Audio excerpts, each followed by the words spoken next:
जरूरत इस बात की है कि इन शिक्षाविदों की सुधि के लिए सरकार को आगे आना चाहिए। इनकी उपयोगिता नहीं देते हैं तो सरकार इन पर दबाव दे, टाइम से मांगे इनसे। बिहार गवर्नमेंट को चेतावनी देता हूँ, यूनिवर्सिटी को चेतावनी देता हूँ कि वो सरकार यूनिवर्सिटी को डायरेक्ट पैसा न देके ट्रेजरी को पैसा देता। नमस्कार, मैं नकीर उमर हाशमी, आप देख रहे हैं सोशल न्यूज बिहार। गुरु ब्रह्मा, गुरु विष्णु, गुरु देवो महेश्वरा। जी हां, आप समझ गए होंगे कि आज मैं किस मुद्दे को लेकर आया हूं। हमारी समाज जिस गुरु को ब्रह्मा विष्णु महेश की दर्जा देती है, अगर वही गुरु कष्ट में हो तो हम समझ सकते हैं कि भविष्य में हमारी सामाजिक परिकल्पना क्या होगी। जी हां, मैं बात करने जा रहा हूं मिथिला यूनिवर्सिटी के हजारों ऐसे शिक्षाविदों की जिसकी ससमय पेंशन नहीं मिलने से उनकी हालत बद से बदतर होती जा रही है। न ठीक से जीवन यापन हो रहा है, ना ही ठीक से उनका इलाज हो रहा है। जी हां, मैं बात करने जा रहा हूं हजारों ऐसे शिक्षाविदों की जो मिथिला यूनिवर्सिटी से सेवानिवृत्त हुए हैं, जिन्हें ससमय पेंशन नहीं दी जाती है, जिसके कारण दिन ब दिन इन लोगों की हालत बद से बदतर होती जा रही है।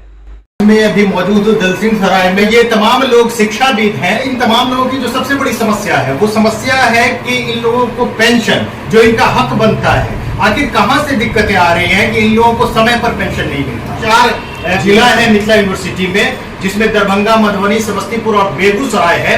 और मैं बता दूं कि इस यूनिवर्सिटी में जो भी पेंशनर हैं वो तमाम लोगों की एक यूनियन भी, बावजूद इसके चूंकि एज ज्यादा होने से ये लोग जिस तरह की संघर्ष इन लोगों को करनी थी वो नहीं कर पा रहे हैं अपने पेंशन पाने के लिए, और उसका नतीजा ये है कि समय से इन लोगों को पेंशन नहीं मिलता। कहां पर दिक्कत है मैं बात करूंगा। सबसे पहले हमारे बीच मौजूद है retired professor doctor professor Jawaharlal Jha मौजूद है हमारे बीच। मैं बात करूंगा इनसे कि आखिर सर ये क्या दिक्कत है, कहां से दिक्कतें आ रही है। सरकार पर बेशक टाइम से नहीं देती और सरकार भी इनके जानने के बाद कोई बहाना बना करके वह टाइम से पैसा रिलीज नहीं करती है और दोनों मिल करके यह पेंशन वाले को परेशान कर रहे हैं विगत 6 महीने से, और अभी 3 महीना का पेंशन अभी भी बाकी है। तो सर किस तरह से चल रहा है आप लोगों का पेंशन बाकी रहता है, क्या दिक्कतें आती होंगी? अब तो बुढ़ापा आ गया सर। लोग लोकल अरेंज करते हैं अपने स्वास्थ्य बचाने के लिए, अपनी जीविका चलाने के लिए, लोन पर मार्केट से अपना क्रेडिट से लेते हैं और दूसरा कोई माध्यम नहीं। क्या सर मांग क्या होगी आप लोगों की, क्या लगता है क्या? हाईकोर्ट के निर्देश के बाद भी लोग समय से पैसा देने के लिए तत्पर नहीं है। यह सबसे बड़े हम लोग की दुखद बात है। आखिर जाया जाए तो किसके यहाँ समाधान है? हाईकोर्ट अंतिम विकल्प होता है। हाँ, हाईकोर्ट अंतिम विकल्प होता है। उसके निर्देश का ही पालन सरकार और विश्वविद्यालय नहीं कर रही। यूनिवर्सिटी भी टाइम से हम लोग का बजट पास करावे और पैसा वहाँ से मंगाने की कोशिश करे, दबाव दे सरकार पर कि पेंशनर की जो दिक्कत है उसका दूर तब तक नहीं हो सकता है जब तक कि सरकार टाइमली पैसा रिलीज नहीं करे। इनकी उपयोगिता नहीं देते हैं तो सरकार इन पर दबाव दे, टाइम से मांगे इनसे। जो मैंने अधिकारी अभी नहीं करते हैं उन पर एक्शन ले प्रॉपर सरकार, तभी इसका समाधान हो सकता है। तो और भी कई लोग हैं हमारे बीच है प्रोफेसर उमेश चंद्र सिंह। हम कोषाध्यक्ष हैं और हमारी अध्यक्षता में ही पेंशनर समाज का संगठन मिथिला विश्वविद्यालय में हुआ था। लेकिन मुझे दुख के साथ यह कहना पड़ता है कि सब दिन दिसंबर तक यही हालत रहती है। खास करके मैं देखता हूँ कि जून से लेके और अक्टूबर तक यह दशा रहती है। फिर हम लोग से जब इनको देना पड़ता है इनकम टैक्स तो ये लोग किसी तरह दिसंबर तक रेगुलराइज कर देते हैं और फिर वही दशा हो जाती है। इसके लिए हमारी समझ से बिहार गवर्नमेंट और यूनिवर्सिटी दोषी है। जब तक बिहार गवर्नमेंट और यूनिवर्सिटी दोनों की मिली जुली भगत रहेगी हम लोग की यही हालत रहेगी। अभी भी 4 महीने का हम लोगों का पेंशन बाकी था। अभी विगत से 1 सप्ताह पहले जून का पेंशन मिला है। जुलाई, अगस्त, सितंबर ये 3 महीने का पेंशन अभी बाकी है।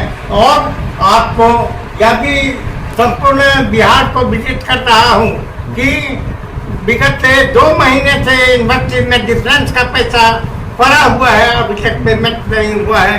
यह दशा है हम लोग की दशा पर यदि ध्यान दे बिहार गवर्नमेंट और यूनिवर्सिटी तो हम लोग समझे जाते हैं इन लोगों के द्वारा कि दूसरे दर्जे के नागरिक हैं, लेकिन हम दूसरे दर्जे के नागरिक नहीं हैं। हम प्रथम दर्जे के नागरिक हैं और हमने अभी भी कुवत है कि हम हर कुछ कर सकते हैं, लेकिन मैं यह दिशा दिखाना नहीं चाहता हूँ। बिहार गवर्नमेंट को चेतावनी देता हूँ, यूनिवर्सिटी को चेतावनी देता हूँ कि वह सुधरे, हम लोगों का पेंशन रेगुलाइज करे, और इससे कोई भी डिमांड हमारा नहीं है, केवल यही है कि समय पर पेंशन दे।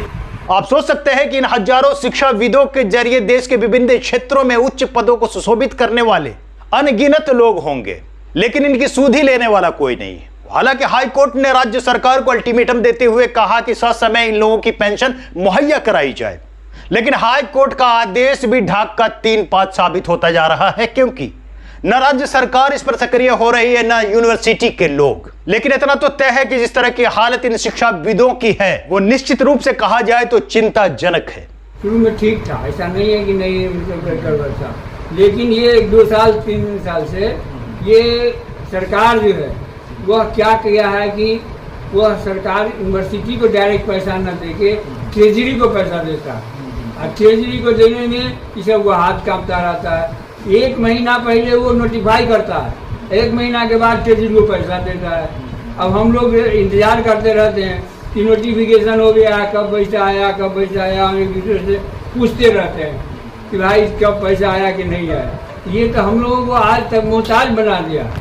हम लोग कहीं के नहीं है इस पेंशन के मामले। मान लीजिए और लोग तो इधर उधर हैं, लेकिन जिसका कोई नहीं है, वो परिवार में उसका कोई नहीं, पत्नी अकेला, बेचारी को जब तक पेंशन नहीं मिलेगा तो कहाँ से खाएगी, कहाँ से रहेगी, कैसे दवा होगा। इसलिए सारी समस्या से हम लोग एक साथ जूझ रहे हैं, और ये हम लोग अब चुपचाप बैठेंगे नहीं। हम लोग संघर्ष के लिए हम लोग योजना बना चुके हैं, और ये जो अगस्त सितंबर अक्टूबर के बाद ये छुट्टी जो है ये दुर्गा पूजा की छुट्टी के बाद हम लोग घेरेंगे यूनिवर्सिटी।